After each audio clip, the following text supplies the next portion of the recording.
2014 no Ártico canadense, quando uma equipe de arqueólogos marinhos encontrou um navio de guerra no fundo do mar, perto da ilha do Rei Guilherme. Mais tarde, eles encontraram um segundo navio, e no interior de ambas embarcações aparentava estar em ótimo estado, parecendo que a tripulação tinha acabado de desembarcar.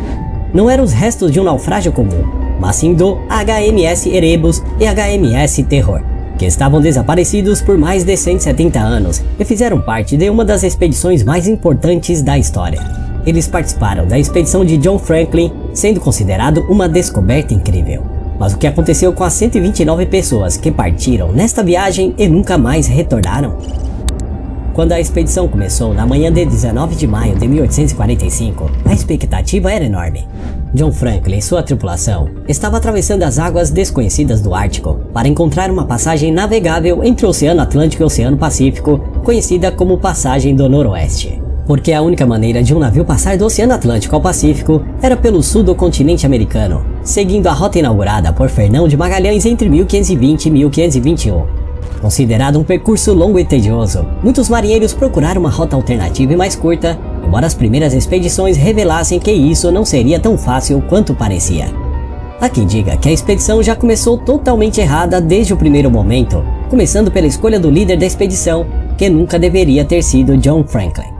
A primeira opção era William Parry, um extraordinário explorador inglês da época, que recusou a oferta depois de ter viajado para o Ártico por 5 vezes. A segunda opção era James Clark Ross, que tinha acabado de chegar da Antártica e ficou noivo de sua futura esposa, onde decidiu deixar de lado as grandes expedições. Chegaram a sugerir mais 3 nomes, mas não conseguindo nenhum dos indicados, e ninguém sabe por que Franklin concordou em aceitar essa expedição. Naquela época ele já era uma lenda, mas tinha quase 60 anos. Franklin foi um dos comandantes navais mais famosos da época. Em maio de 1845, o Erebus e o Terror partem de Londres rumo ao norte, e as autoridades convencidas de que será uma expedição bem-sucedida, pois sua equipe tem a tecnologia mais avançada disponível da época, bem como suprimentos suficientes para sobreviver por muito tempo ao mar. Para se ter uma ideia, eles até tinham um sistema de aquecimento dentro dos barcos, para evitar um congelamento durante o longo inverno do Ártico. Uma expedição muito bem equipada e com homens experientes, então não havia razão para pensar que eles não conseguiriam. Mas na verdade, não conseguiram. Por quase 200 anos, o destino da expedição tem sido um verdadeiro mistério. Os 2 navios entraram no Estreito de Lancaster em julho de 1845, onde foram vistos pela última vez por um baleeiro. Ao se passar 5 anos sem receber nenhuma notícia, em 1850, outra expedição foi enviada em sua busca, que conseguiu localizar o primeiro acampamento de inverno da expedição. Alguns dias depois, durante um passeio pela praia, encontram 3 túmulos dos membros da tripulação, juntamente com mais de 600 latas vazias de conservas. No entanto, tudo parece apontar que a tripulação não estava sozinha no gelo, pois o Ártico canadense é o lar de várias tribos como os Inuits. Logo depois, os membros da nova expedição encontram um grupo de Inuits na posse de alguns dos objetos da tripulação de Franklin. 14 anos após a partida da expedição, houve um grande avanço, onde foi encontrado um documento oficial escrito à mão, mencionando como os barcos ficaram presos nas águas congeladas do Ártico durante 19 meses. Franklin e os 23 tripulantes morreram, e o restante dos sobreviventes deixaram os navios procurando uma saída ao sul para conseguir sair daquele local, em busca de calor, comida e abrigo. Então eles decidiram marchar pelo gelo sem saber para onde estavam indo. Deveriam estar extremamente desesperados, pois 106 homens deixaram os barcos e até hoje encontraram apenas 40 esqueletos. Surgiram teorias sobre o que poderia ter acontecido com esses 129 tripulantes, com alguma das mais variadas.